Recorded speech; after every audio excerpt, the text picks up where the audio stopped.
Welcome back to Hannity. We learn more and more every day about the shocking brutality of the Assad regime and the rise of radicalism in Syria. My next guest, journalist Jonathan Alperi, experienced it firsthand when he was abducted and held hostage in Syria for 81 days in the beginning of April of this year. He was just released at the end of July. He's here to tell us his story and to share his unique perspective on the crisis in Syria. The man himself, Jonathan Alperi, and the Lawfare project director, Brooke Goldstein, both join us here live in the studio. Thank you very much. So, Jonathan, you just got out. You seem in remarkably good shape, I have to say, for a man who spent 81 days in captivity. You were held where and by whom? Basically, I was captured near Damascus, about 30 kilometers north, by Islamist rebels, and I was covering the conflict from their side, starting at the end of April. And by that point, I've been covering the war for about a week, and then I decided to go south towards the capital, and this is where I was captured. So they were, during the period of your captivity, you were telling me a minute ago, you were being, or your captors were being shelled by Hezbollah. Yeah, basically, while I was captive, Qusair fell, and then Homs fell quickly afterwards. So our military situation got worse and worse every single day, and we're being shelled by helicopters, MiGs, artillery, mortars, pretty much every day. That must have been terrifying. Yeah, it was quite difficult, especially in the beginning, because I was blindfolded for a couple of weeks and handcuffed. So, I mean, you're just in that small room and you hear all the shelling going on, so, and there's nothing you can do. Totally powerless. Yes. It's hard to imagine anything worse. Now, Brooke, clearly, there's no debating the brutality of the Assad regime, but there is a debate about whether it knew and ordered this chemical weapons attack in Syria. Right, and you know, the rebels have at this point been infiltrated by Al-Qaeda. They've been infiltrated by the Muslim Brotherhood. Right.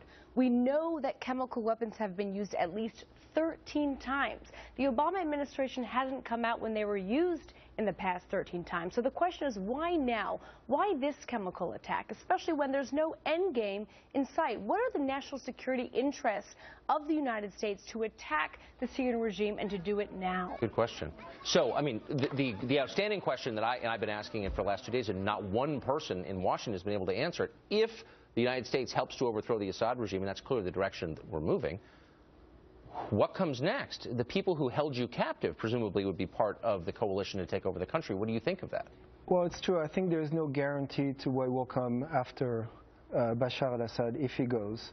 In my opinion, since I covered the conflict 3 times now and twice last year, there's a true notion of the Islamization of the rebel force. So it's changed in the time you've been covering it? Yeah, I think, in my opinion, the first generation of fighters who picked up arms to fight against the government are now mostly either dead or they went home because they're losing the war. And a lot of these guys have been replaced by more Islamists, more hardcore Muslims who want to possibly have a state, a Sharia state for Syria. And these guys want to take over. Yeah. This is a pattern. We saw this in Afghanistan 30 years ago. We saw it in Egypt practically the other day. These insurgencies fighting, you know, the entrenched dictatorships in these countries wind up having an Islamist cast. Absolutely, but you mentioned before, we're not going to take out Assad. We're only going to do a pinprick in Syria. We're not going to contain the chemical weapons. Obama has said We're not? that. We're under a lot. I mean, look, the Saudis, all the Gulf states, I mean, they are pressing to take out Assad. We're not going to contain the chemical weapons. The Obama administration leaked to the New York Times. That was subsequently hacked by Syria. And we know that we're not striking the chemical weapons. And the rebels have a direct path to Iraq where they will and they can use chemical weapons against our troops fighting in that area, and we're sending the signal that these chemical weapons can be used with impunity. And so we're damned if we do, we're damned if we don't. If we don't take down Assad, it's a victory for him, it's a victory for Iran. Syria is a proxy war for Iran. That's something the administration will not admit.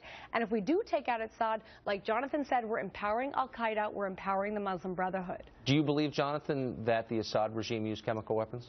Personally, I do not. I think the situation is very confused on the ground. It's very hard to tell what's going on. Even if the UN is coming in trying to figure out what's going on. It took them a bunch of days to go inside the actual area that was shelled. Right. So, but you do not, just to be clear, you do not believe that the Assad regime used chemical weapons. What do you think happened? Personally, I do not. I think it could be very likely that more Islamist portions of the rebellion is actually using these weapons. That it was a false flag operation designed to bring the United States into the battle against Assad? Exactly, because on a strategic and tactical level, I do not understand why the Assad regime would use chemical weapons, especially now considering that they're winning this conflict.